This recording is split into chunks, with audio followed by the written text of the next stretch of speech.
Hello friends, previous வீடியோல நான் 3300 microfarad capacitor use பண்ணியிருந்தேன். ஏன்னு தெரியுமா?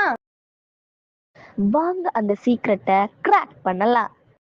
எல்இடி க்ளோ டைமை டிசைட் பண்ணுறதுங்கிறதே கெஸ் ஒர்க்லாம் கிடையாது. இதை நம்ம கேல்குலேட் பண்ணி கரெக்டாக பண்ணணும்.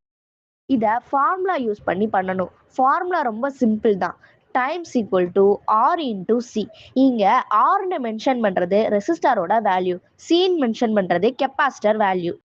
எக்ஸாம்பிளுக்கு நமக்கு 1 செகண்ட் எல்இடி க்ளோ வேணும்னா ரெசிஸ்டார் வேல்யூ 350 ஓம்ஸ் அப்படின்னு வச்சுப்போம். அப்போ C is equal to time by resistor, அதாவது 1/350 ஈக்குவல் டு 2900 மைக்ரோஃபாரட் கிடைக்கும். ஸ்டாண்டர்ட் வேல்யூவில் எக்ஸாக்டாக 2900 மைக்ரோஃபாரட் இல்லை.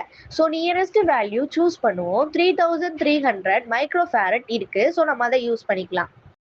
இது போல் உங்களுக்கு எல்இடி 2 செகண்ட் க்ளோ ஆகும்னா C is equal to 2/350 equal to 5700 microfarad. Nearest standard form 5600 microfarad இல்லைனா 6800 மைக்ரோஃபாரட் யூஸ் பண்ணிக்கலாம். நெக்ஸ்ட் வீடியோவில் ஒரு இம்பார்ட்டன்ட் காம்போனன்ட் பற்றி பார்க்க போகிறோம். அந்த காம்போனன்ட் பிஹேவியர் டிராஃபிக் போலீஸ் போல இருக்கும். உங்களுக்கு தெரிஞ்சா கமெண்ட் பண்ணுங்க.